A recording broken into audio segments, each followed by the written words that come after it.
Assalamualaikum warahmatullahi wabarakatuh. Waalaikumsalam warahmatullahi wabarakatuh. Selamat sore ibu semuanya. Di sini berdirinya aku sama teman-teman aku mau mengedukasi tentang kesehatan dan pencegahan penyakit ya Bu. Yang pertama di sini aku Nazwa Nufus, perwakilan dari Fakultas Ilmu Keperawatan Universitas Cendekia Pitama. Di sini aku ingin menyampaikan edukasi tentang apa itu COVID-19. Sebelumnya kan COVID-19 itu sudah lewat ya masanya. Akan tetapi sekarang kebanyakan di berbagai negara sudah ada kabar bahwa COVID-19 itu berkembang lagi. Akan tetapi mungkin nauzubillah min dzalik, semoga tidak sampai di Indonesia ya Bu.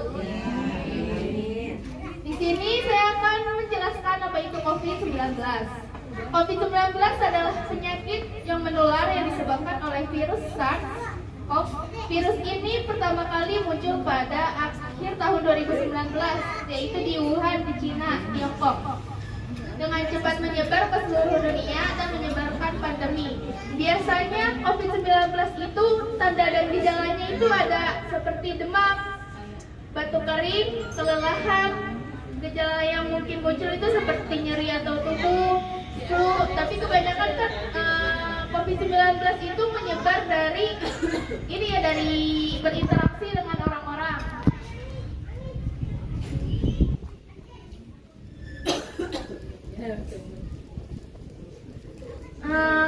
Di COVID-19 juga dia menyebarnya itu ke paru-paru, ke saluran pernafasan. Biasanya kan yang menyebar yang terkena itu akan mengalami sesak nafas ya, biasanya kelihatannya. Atau bisa juga dia hilang, indera penciumannya itu hilang, indera perasanya itu hilang.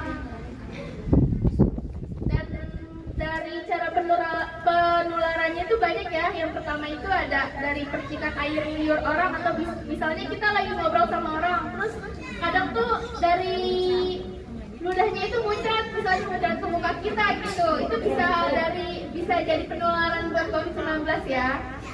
Yang kedua ada kontak erat dengan orang yang terinfeksi.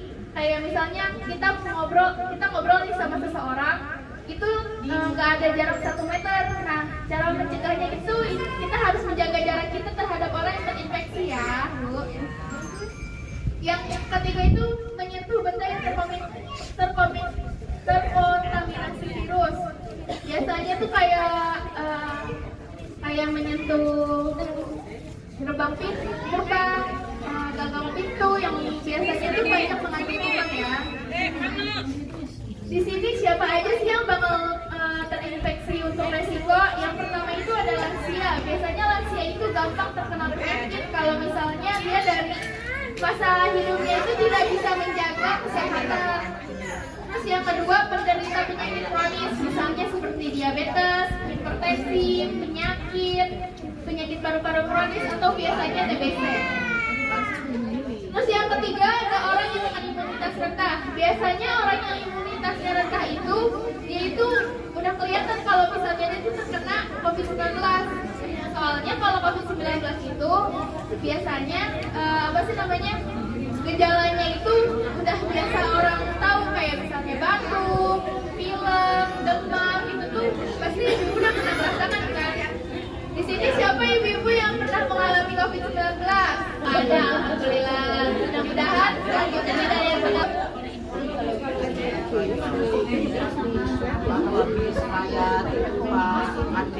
Nah, di sini tuh kita bakal mengetahui bagaimana cara mencegah COVID-19.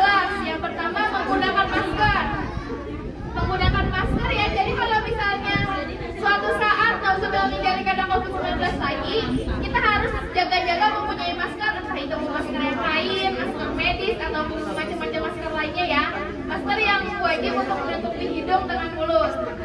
Terus yang kedua itu jaga jarak. Misalnya nanti kalau misalnya ada lagi nauzubillah min dzalik, itu kita harus menjaga jarak minimal dengan orang itu 1 meter hingga 1,5 meter. Jadi jangan terlalu dekat agar tidak orang-orang itu gampang terinfeksi. Yang ketiga ada dengan mencuci tangan. Nah, mencuci tangan itu sebenarnya ada langkah-langkahnya ya. Nggak asal cuci tangan efek-efek kayak gimana gitu. Contohnya nih ya, di sini kan suka pakai air, jadi adanya pakai hand sanitizer. Nah, di cuci tangan itu ada 6 langkah. Boleh disimak dulu ya, gitu cara mencuci tangan yang benar.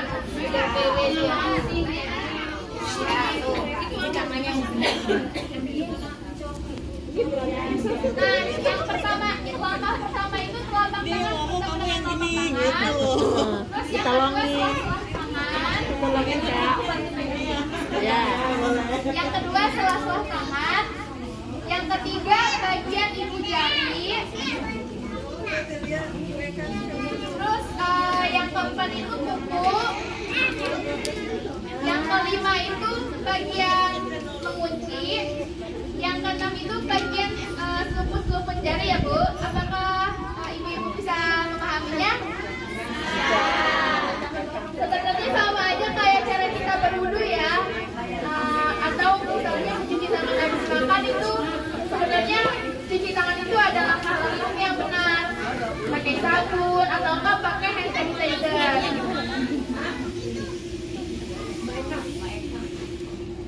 Nah, orang-orang yang terinfeksi COVID-19 itu wajib baginya untuk vaksinasi ya, untuk mencegah terjadinya penyebaran COVID-19. Manfaat dari vaksin juga banyak ya. Ada meningkatkan kekebalan tubuh, mengurangi resiko sakit berat dan kematian. Dan yang ketiga itu menurunkan penularan di masyarakat. Apa aja sih yang harus dilakukan jika terinfeksi COVID-19? Nah, yang pertama itu ada isolasi mandiri. Kita isolasi mandiri, menjaga jarak dari orang-orang, gunakan kamar yang terpisah. Jadi kalau misalnya orang yang terkena COVID-19 itu jangan sampai disatukan dengan orang yang tidak terkena COVID-19 ya. Terus yang kedua itu ada perbanyak istirahat. Jangan terlalu banyak kegiatan dulu karena seseorang yang terkena COVID-19 itu pasti imunnya bakal rendah. Yang ketiga ada konsumsi makanan bergizi dan cukup cairan. Perbanyak-banyaknya minum air putih, minimal itu minum air putih itu 2 liter sehari ya, atau 8 gelas. Yang keempat ada pantau gejala setiap hari. Kan kadang juga kalau misalnya orang yang terkena itu gejalanya itu ada yang nggak kelihatan, bisa aja orang-orang itu bisa langsung terkena. Tapi semoga kita terhindar dari COVID-19. Yang kelima itu segera dibawa ke dokter bila gejala sudah parah ya, kayak misalnya sudah sesak nafas, demam tinggi, dan lemas tidak bisa bangun. Di sini ibu apa ada yang ingin bertanya?